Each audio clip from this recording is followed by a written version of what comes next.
please. Dinner with peas in a sesame soy glaze. This is not working at all. Is Kung Fu Panda 5 happening? Well, the franchise got an exciting update. Kung Fu Panda was a huge hit at the box office, and if you've already watched it, you might be wondering, will there be a fifth movie? Here's what we know so far about the future of this beloved animated franchise. Featuring Jack Black as the voice of Po, Kung Fu Panda 4 hit theaters on March 8. This time, Po, the unlikely Kung Fu master, is chosen to become the spiritual leader of the Valley of Peace. But trouble arises when a shape-shifting sorceress, Chameleon, voiced by Viola Davis, sets her sights on the Staff of Wisdom, aiming to bring back the villains Po has already defeated. To stop her, Po teams up with Awkwafina's crafty fox and embarks on a thrilling adventure to save the Valley of Peace. The movie also brings back familiar voices, including Dustin Hoffman, James Hong, Bryan Cranston, and Ian McShane, with Ke Huy Quan joining as Han, the leader of the Den of Thieves.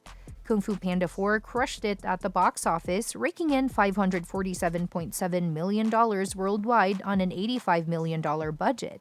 And it's not just this movie. Every Kung Fu Panda film has been a hit.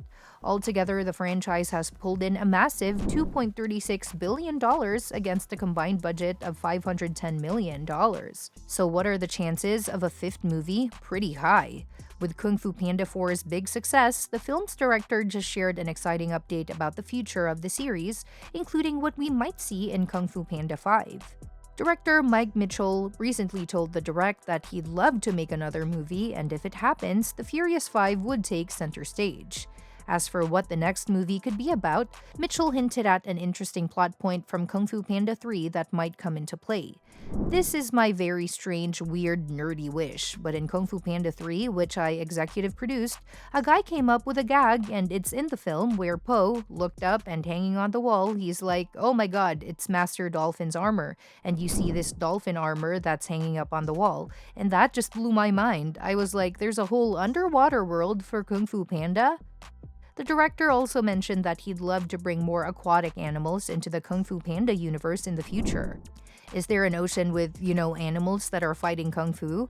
And so that's really what led us to the idea of Ronnie Cheng as the fish inside the pelican's mouth, he continued. And then our stingray fight at the beginning came from that Master Dolphin armor joke that was just a random storyboard joke, and I always think, what's it like in an ocean in a Kung Fu Panda world? But I don't know if that's possible. It's probably too expensive, no idea what the story would be. Mitchell also shared that he'd love to introduce more bugs in a future sequel. I love it that Seth Rogen's character is Mantis. He's like the only bug you see, and I'm like, there's a whole bunch of bugs in the Kung Fu Panda world, he said. So again, I honestly think, just with the Furious 5 alone, this franchise can go on and on and on if it wants to. If the fans want it, rather, I should say. Kung Fu Panda 4 co-director Stephanie Ma Stein reassured fans that Po's story isn't over yet and hinted that there's more to look forward to in the future. Awkwafina plays a major role in Kung Fu Panda 4, and there's a good chance she'll be back in future films. She voices Zhen, a Corsac fox and petty thief who Po catches early in the movie. But instead of locking her up, Po lets her go so she can help him stop the chameleon, a shape-shifting kung fu master. At first, Zhen betrays Po by siding with the chameleon, but when the villain puts Po in danger, she quickly switches sides. By the end, Zhen proves herself as a worthy successor to Po, becoming the new dragon warrior he had been searching for all along. In many ways, Zhen's journey mirrors Po's from the first film. Just like him, she seems like the least likely choice for the Dragon Warrior, but rises to the challenge and ultimately defeats the chameleon. Awkwafina's unique voice, balancing humor and emotion, makes her perfect for the role, especially as Zhen struggles between loyalty and betrayal.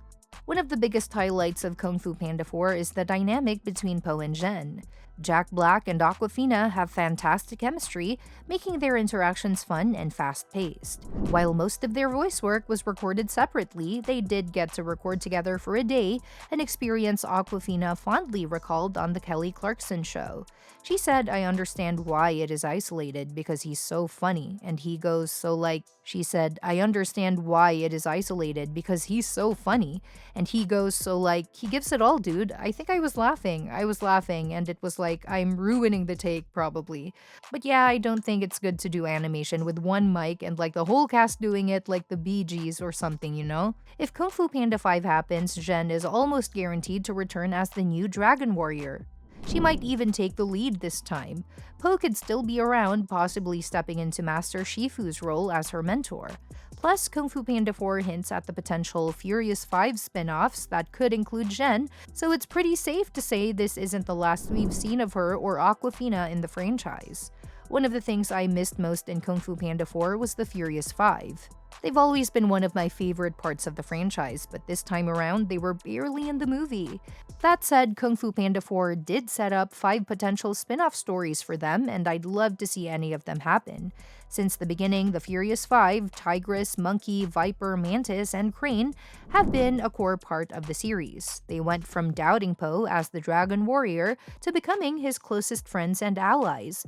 On top of that, each of them practices a real-life martial arts style, which makes them some of the coolest characters in the Kung Fu Panda universe. But as Po took center stage, the Furious 5 slowly faded into the background. They were huge in the first movie, but with each sequel, their roles got smaller. By the time Kung Fu Panda came out, they were barely involved.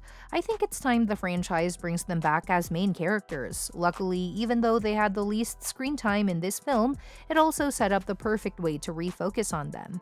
In Kung Fu Panda 4, we get quick updates on what the Furious 5 are up to. Tigress is battling a gang of chickens. Monkey is tracking a missing macaque. Crane somehow became the king of the crocodilians, Viper is negotiating peace between cobras and mongooses, and Mantis got married while also trying not to get eaten. Each of those sounds like an awesome adventure on its own, and any of them could make for a great Kung Fu Panda spin-off. The Furious 5 have always been some of the best and most important characters in the Kung Fu Panda series, and they definitely deserve a bigger spotlight moving forward. One of the best ways to make that happen? Spin-off movies based on their Kung Fu Panda 4 missions. Each member was off on their own adventure, meaning they didn't have Po or the rest of the team to back them up. That also means they won't be overshadowed by other characters, giving them a chance to shine as individuals, something we really haven't seen since the first movie.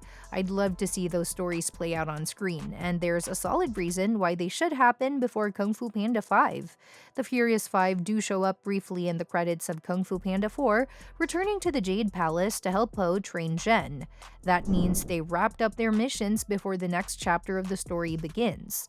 So telling their solo adventures first would keep the timeline clean and also make up for how little they were involved in Kung Fu Panda 4. Let me know what you think in the comments below. And don't forget to subscribe because we'll be covering more updates on this soon and other exciting upcoming movies and series. See you next time.